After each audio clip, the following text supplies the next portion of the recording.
You ever click that buy now button and then just wonder what happens next?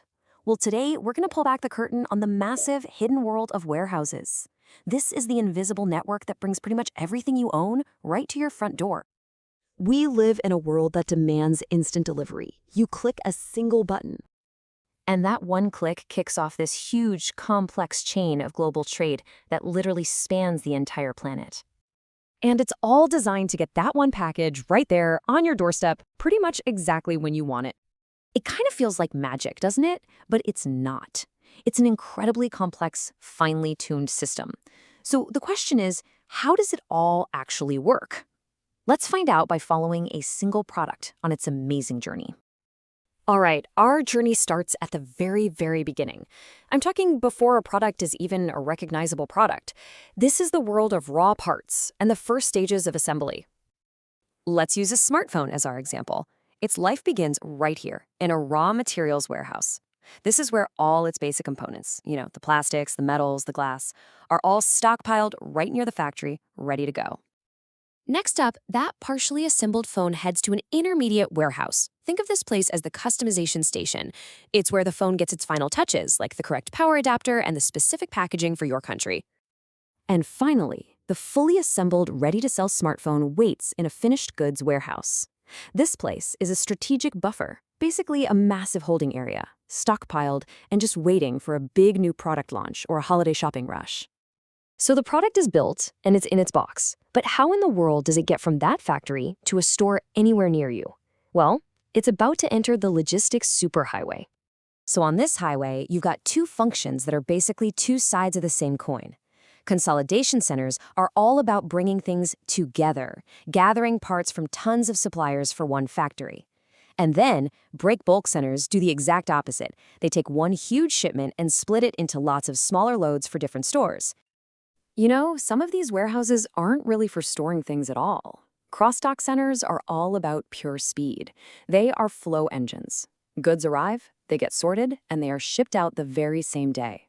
For things like fresh food, this is absolutely critical.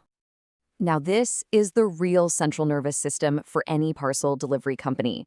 A sortation center is where millions and millions of packages arrive overnight, get scanned, sorted by zip code, and then they're sent on their way to local depots for that final mile delivery. Of course, the biggest game changer in all of this has been online shopping. E-commerce has completely revolutionized the entire world of warehousing, from the moment you click to the second it lands on your doorstep. When you order something online, this is where the magic really happens. A fulfillment center is probably what you picture when you think warehouse, a massive space just built to handle a huge volume of small individual orders. This is where your specific order is picked, packed, and shipped directly to you. Now, retailers tackle this challenge in a few different ways. They can integrate their online and store orders into one giant facility, or they can build a totally dedicated center just for e-commerce. Or, in a model that's getting really popular, they can use their local stores as mini warehouses, picking your order right off the shelf. So, what happens when you return something? Well, it goes on a return trip to a reverse logistics center. This is where it gets processed for resale, or maybe repair, or even recycling. And believe me, this is a massive and rapidly growing part of the industry. So to finish up, it's important to remember that not all warehouses fit neatly into these boxes.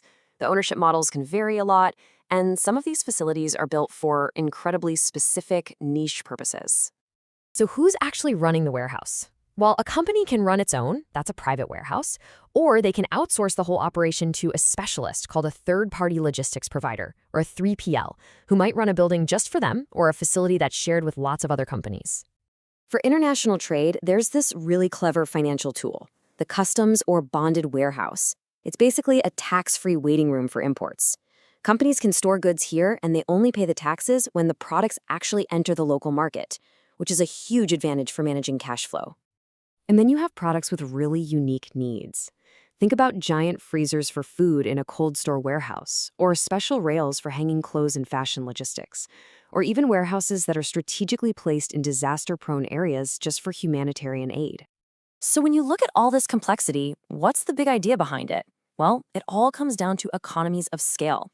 Whether it's about sharing space, staff, or equipment, the main driver is always efficiency. using shared capacity to drive down costs. So, from a simple pile of raw parts all the way to a package on your doorstep, this whole journey is powered by this hidden world of warehouses. It's a system that's constantly evolving, and that leaves us with one really big question. As automation and AI become more and more common, what will the warehouse of tomorrow really look like?